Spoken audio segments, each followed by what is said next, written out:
The year is 2023. The setting is a conference hall in Des Moines, Iowa. Polished floors, the low hum of 1,000 conversations. The air smells of hotel coffee and ambition. It is the keynote address for the annual Women in Agriculture Summit. On the stage is Lily Thornton. She is an engineer, a founder, the CEO of Thornton Systems, a company that builds farm equipment. Equipment known for being simple, for being repairable, for being designed by someone who has actually spent time in a field. In the audience, a man named Frank sits at a table near the back.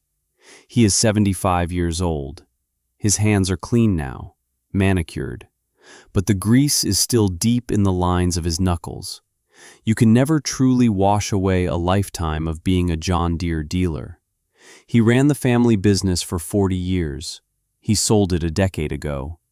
He came to the conference out of curiosity, to see what the next generation was talking about. Lily Thornton is telling a story.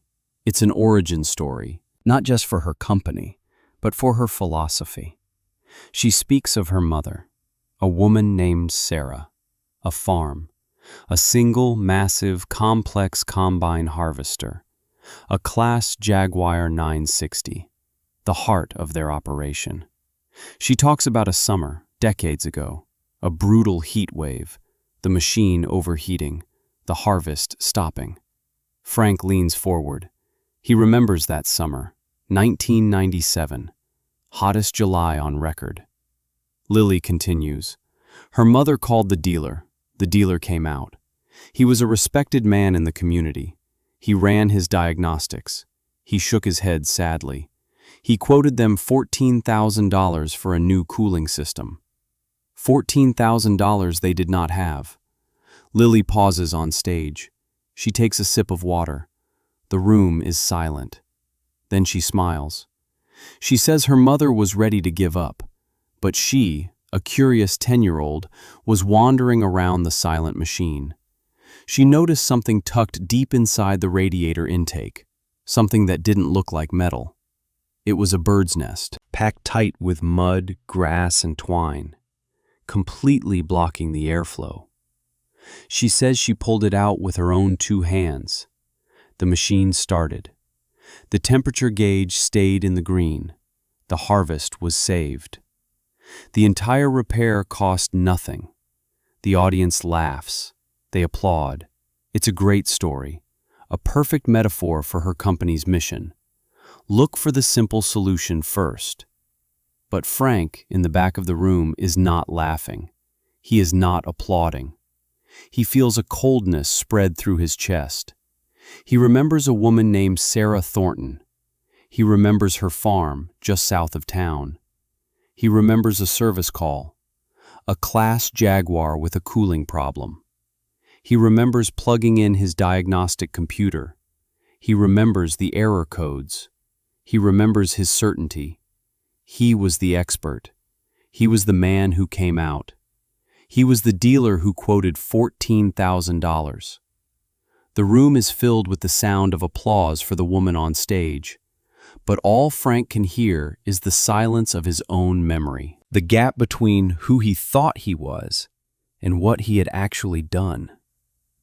This is not just a story about a bird's nest. This is a story about certainty. And this is a story about the quiet, decades-long work it takes to prove that certainty wrong. If you believe that the most powerful stories are the ones nobody thought were important enough to tell, the ones that happen in dusty fields and quiet workshops, then subscribe to this channel, because we find them and we tell them.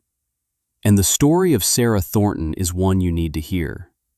It all started in the spring of 1995, when Sarah Thornton buried her husband, a good man, a strong man, a farmer. He died in a tractor rollover on the back 40, quick, senseless, the way these things often are. The neighbors came with casseroles. The pastor came with prayers. Her father-in-law came with a difficult truth. He sat with her at the same kitchen table Frank would one day sit at. He was old. His hands trembled. He said, "Sarah, you can't do this alone. Sell the land, sell the equipment. You and the girl, you can move to town. It's the sensible thing to do." He was a good man. He was trying to protect her. He was certain she couldn't handle it. Sarah looked out the window. At the 640 acres her husband's family had farmed for 3 generations. At the black soil, rich and waiting. She looked at her 10-year-old daughter, Lily, doing homework at the counter. She felt a cold, hard knot of something form in her stomach. It wasn't grief. Grief was a fog. This was a stone. It was resolve. She turned back to her father-in-law. She said, "John worked this land. His father worked this land. I will work this land." He sighed. He saw the look in her eye. He knew that look. It was the family look. He stood up. He walked to the door. He paused, his hand on the frame. He didn't turn around. "They took everything from you," he said. "Everything except the dirt. The dirt is enough." Those words became her foundation. The dirt is enough. The first 2 years were a blur of learning planter settings, learning spray schedules, learning the hum of a healthy diesel engine, learning the exhaustion that sinks right into your bones. She made mistakes, plenty of them. She planted the wrong soybean variety one year. She fought with the co-op over grain prices. She learned that respect in a farming community isn't given, it's earned, bushel by bushel, year by year. Her main advantage was the equipment. Her husband, David, had been obsessed with efficiency. Just before he died, he had taken out a massive loan. He sold off all their old, mismatched equipment. He bought one machine, a brand new, top-of-the-line Kloss Jaguar 960 forage harvester. It was a German-made monster. It could do the work of 3 different machines. It was powerful, efficient, and deeply, terrifyingly complex. It had more computers than the local high school. It was the farm's single greatest asset and its single greatest liability. As long as it ran, Sarah could keep up. She could manage the 640 acres by herself. If it broke, she was done. Which brings us to July of 1997. The air was thick and wet like a hot towel. The corn was shoulder high. The custom chopping season was in full swing.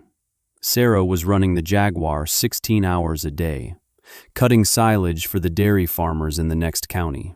It was lucrative work. It was how she paid the note on the machine.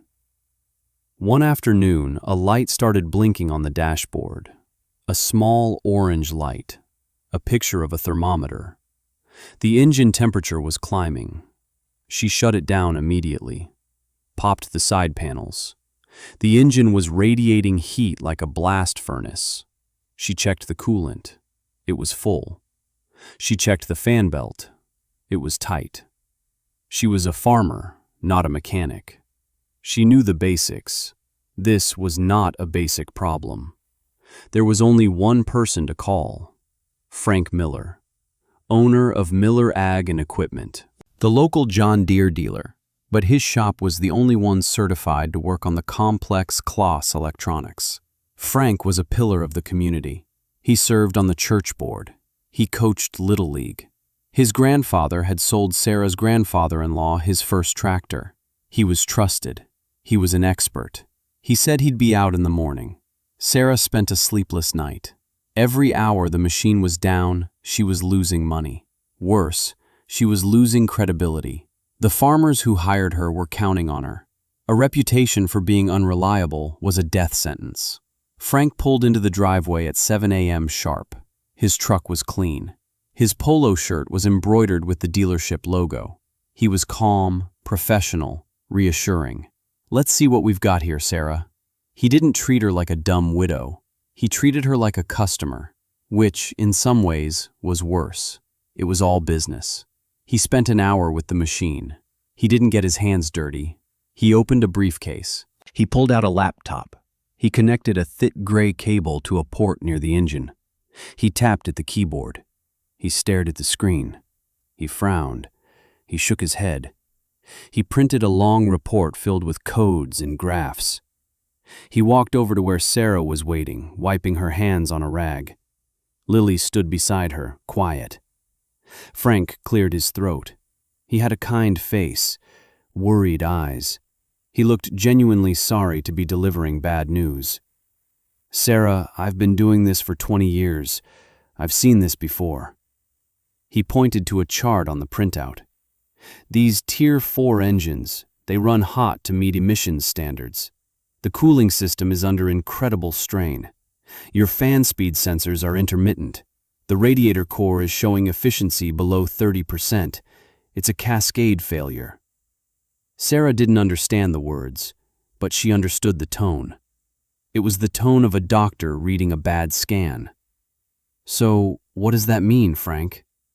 Frank took a deep breath. "It means the whole cooling pack needs to be replaced. Radiator, intercooler, hydraulic oil cooler, the fan, the viscous drive. It's a single integrated unit. We can't just patch it. I'm not going to be the man who sells you a fix that leaves you stranded again in 2 weeks. It's not right.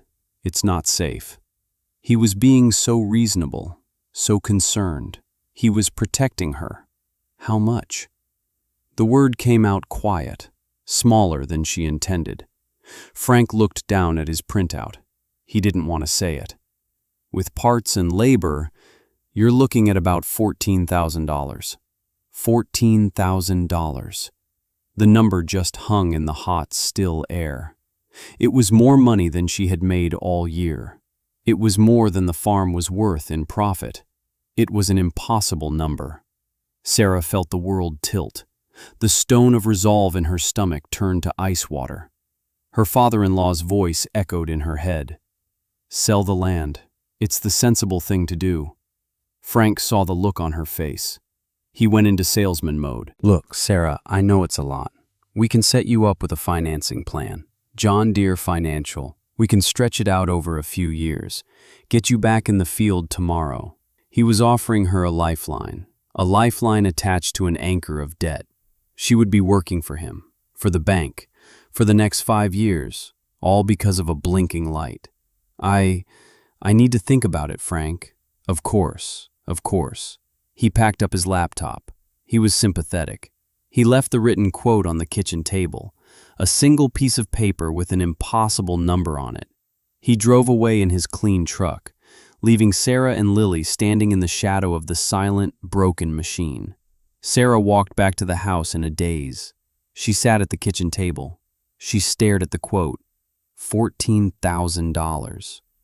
Lily came and stood beside her. She put her small hand on Sarah's shoulder. "What's wrong, Mom?" Sarah couldn't bring herself to lie. "The man says the harvester is broken. He says it costs $14,000 to fix it." Lily was quiet for a moment.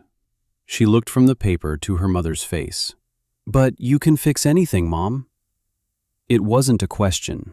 It was a statement of fact. In Lily's world, her mother was the one who fixed things. The broken fence, the leaky faucet, the chain on her bicycle. This was just a bigger bicycle. Have you ever been told a problem is too big for you to solve? That you need an expert? That you need to pay an impossible price? Only to find out the expert was wrong. Tell us that story in the comments below. We want to hear about the moment you trusted your own eyes over someone else's certainty. Because what happened next changed everything for Sarah Thornton. It was a small act of defiance, a refusal to accept the expert's verdict. She told Lily to go get the big flashlight from the truck and a piece of baling wire. She was not a mechanic, but she was a farmer. And farmers are inventors. They are problem solvers. They live in a world of make it work. She wasn't going to fix a $14,000 cooling system, but she was going to look, with her own 2 eyes. She climbed up onto the machine. It was like standing on the back of a steel whale. Lily stood below, holding the flashlight. "Shine it right there, honey, right into the fan shroud." The beam cut through the grime and dust. Frank and his laptop had diagnosed the machine from a distance. He never put his head inside. He never looked. He trusted his data. Sarah trusted her eyes.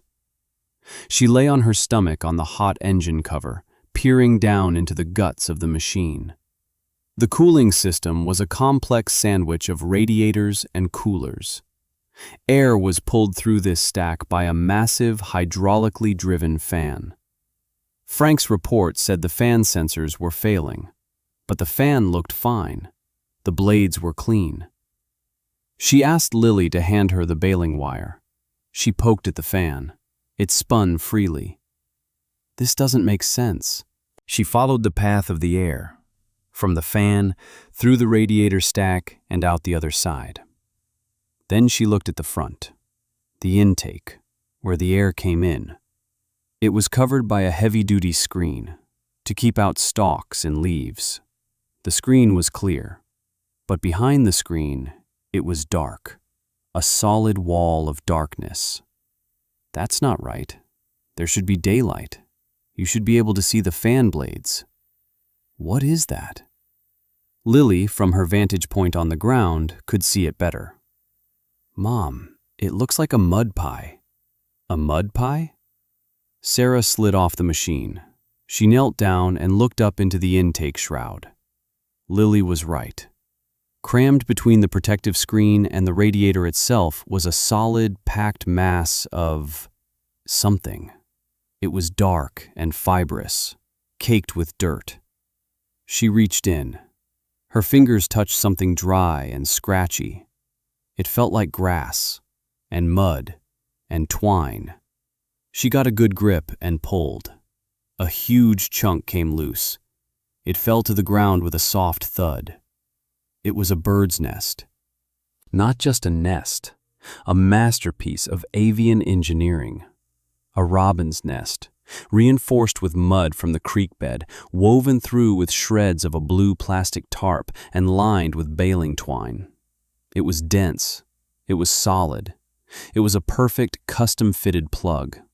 It had completely blocked 80% of the airflow to the radiator. The engine wasn't failing. It was suffocating. Sarah and Lily stood there, staring at the nest on the ground. Then they looked at each other, and they started to laugh.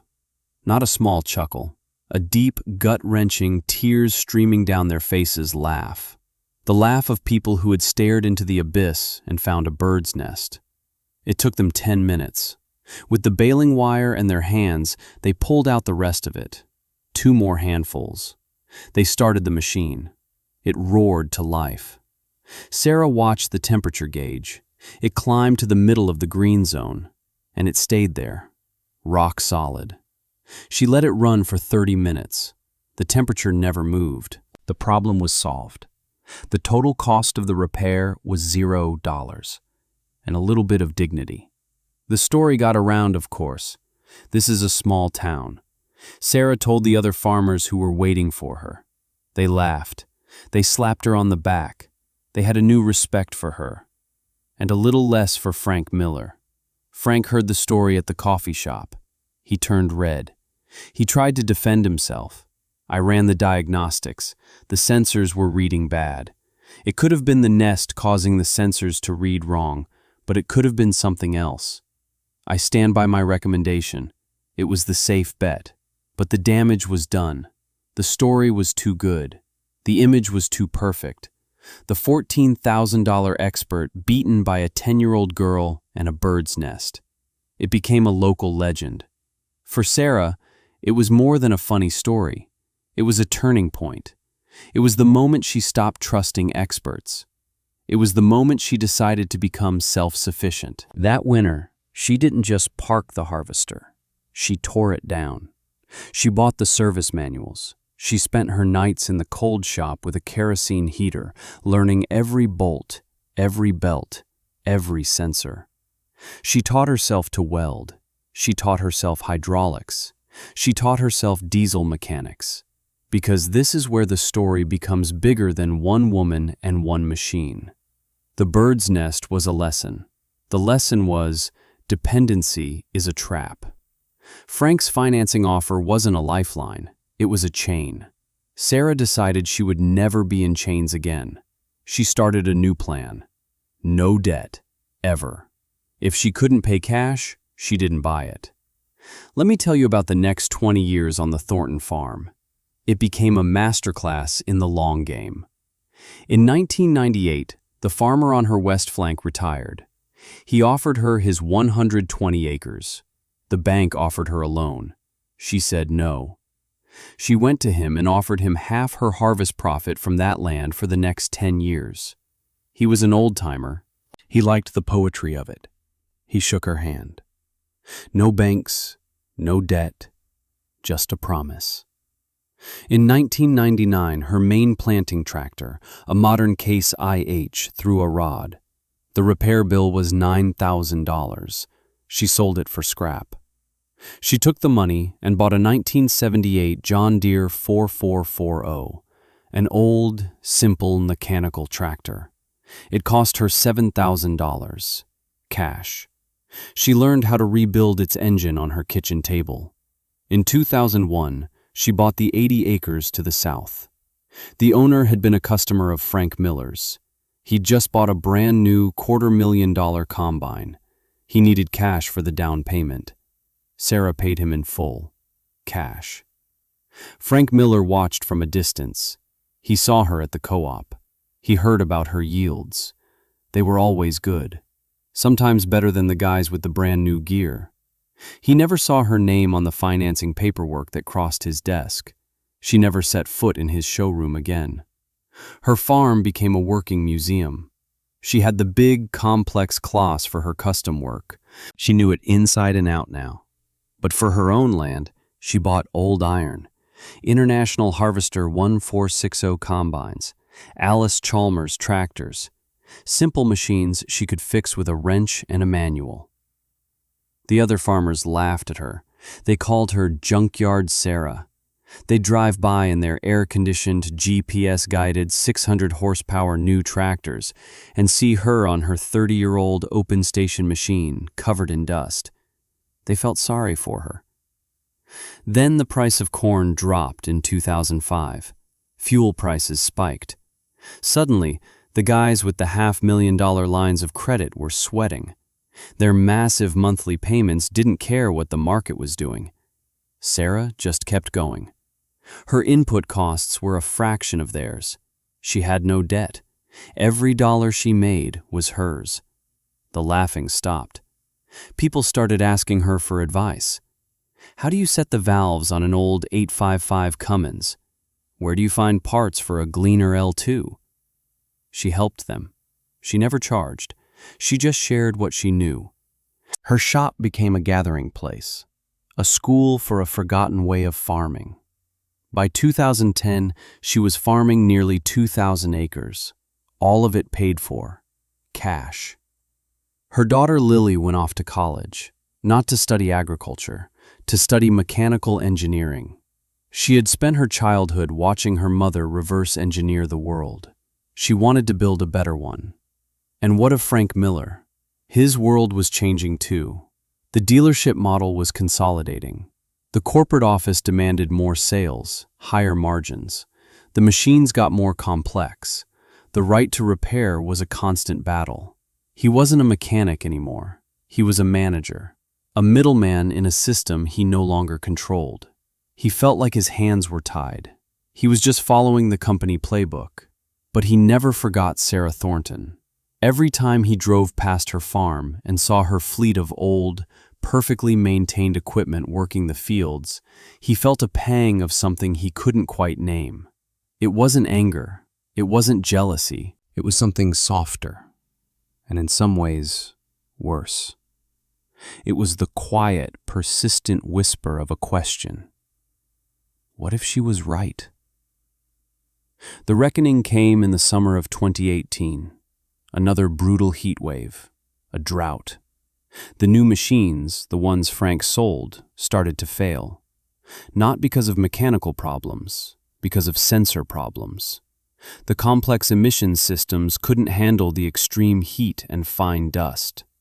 Dozens of tractors and combines across the county went into limp mode. D-rated engines, error codes that could only be cleared by a certified technician with a laptop. Frank's shop was overwhelmed. His technicians were working around the clock.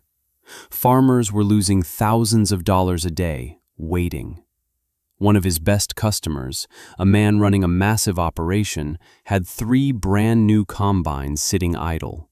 The harvest window was closing. He was panicking. He called Frank, screaming. Frank had no technicians to send, no loaner machines available. He was out of options. He was about to lose his biggest account. He sat in his office, the phone still hot in his hand. He looked out his window, across the highway, and he saw one of Sarah Thornton's old International combines chugging across a field, spitting out a steady stream of golden grain. It wasn't pretty, it wasn't comfortable, but it was running. He picked up the phone. He dialed a number he hadn't dialed in 21 years. Sarah answered on the second ring. Her voice was calm. Frank stumbled over his words. He explained the situation. He was humbled. He was desperate. He asked if she would consider, if she had any spare capacity, to help his customer harvest a few hundred acres. He would pay her rate, whatever it was. There was a long silence on the line. Frank held his breath. He expected her to laugh, or to hang up, or to tell him exactly what she thought of him and his $14,000 quote from 2 decades ago. She did none of those things. All she said was, "Which field are you starting with?" Frank felt a wave of relief so powerful it almost buckled his knees. "Thank you, Sarah. Thank you. I'll have him call you." He was about to hang up when she spoke again. Her voice was quiet, but it cut through 21 years of history. "Frank." "Yes, Sarah?" Proving someone wrong who thinks they're being kind is the loneliest fight there is. Then the line went dead. Frank Miller sat in his quiet office. The air conditioning hummed. He finally understood. Her victory wasn't that she was right about the bird's nest. Her victory was that she had endured the 21 years of being alone in her conviction. The certainty of a kind man had cast a shadow, and she had spent 2 decades growing her way into the sun. That's not the end of the story, because a legacy is not what you accomplish, it's what you leave behind. Lily Thornton graduated with honors. She went to work for a major equipment manufacturer. She hated it. She saw how decisions were made. By accountants, not engineers. By marketing departments, not farmers. They were designing machines to be replaced, not repaired. They were designing dependency. The same trap that had almost caught her mother. So she quit. She came home. She took the profits from the farm her mother had so carefully built, and she started her own company, Thornton Systems. Her first design was a new kind of cooling system. It was modular. Every component could be replaced individually with basic hand tools. The radiators could be unbolted and cleaned by a single person. There were no proprietary sensors. It was designed to be diagnosed with your eyes, not a laptop. She called it the Nightingale Cooling Pack, a nod to the robin that started it all. The big companies laughed at her. They said it was a step backwards, that farmers wanted technology. They wanted automation. Lily knew they were wrong. Farmers wanted control. They wanted to be masters of their own machines. She started small, building custom retrofit kits for older tractors. Word spread. Her company grew. She never took on investors. She paid for everything with cash, just like her mother taught her. Today, Thornton Systems is a multi-million-dollar company.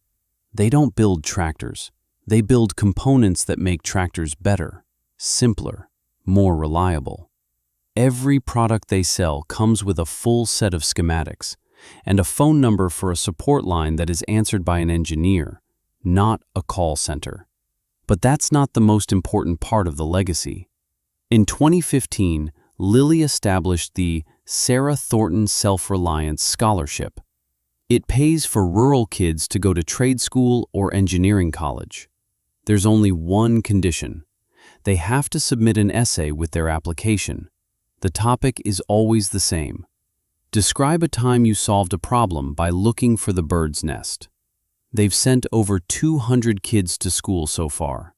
Welders, mechanics, engineers, a small army of young people who believe in the power of their own hands and their own eyes. Sarah is in her 70s now. She doesn't run the harvester anymore. She rents out most of the land. She still lives in the same house. She still walks the fields.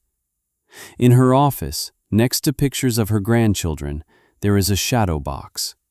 Inside it, carefully preserved, is a dried-up bird's nest, made of mud and grass and twine. Next to it is a bent piece of baling wire, the physical artifacts of a revolution. Sometimes, Lily brings potential investors or new engineers to the farm. She doesn't take them to her modern factory. She takes them to her mother's office. She points to the box on the wall. She tells them the story. "This is our mission statement," she says. "Never be the man with the laptop who can't see the bird's nest." The world is full of Frank Millers. They are good people. They are decent people. They are your boss, your banker, your doctor, your friend. They give you advice based on their experience, based on their data, based on their certainty. They do it to protect you, to keep you safe. But their certainty is a cage. It defines the limits of what is possible. It tells you a problem is a $14,000 computer system. It tells you to sell the farm. It tells you that you can't. Right now, somewhere in the world, someone is looking at a blinking light. Someone is being handed a quote they can't afford. Someone is being told, with kindness and authority, that they are not capable. The most radical act in the world is to ignore that advice, to pick up a flashlight, to get your hands dirty, to have the courage to look for the bird's nest yourself. Because sometimes, the difference between failure and success isn't money. It isn't expertise. It's just the audacity to believe the experts might be wrong. If this story reminds you of someone you know, someone who quietly proves the world wrong every single day, share it with them. Let them know you see them. And if you have a bird's nest story of your own, tell it to us in the comments. Because these are the stories that build a better world. One quiet act of self-reliance at a time. Thank you for listening.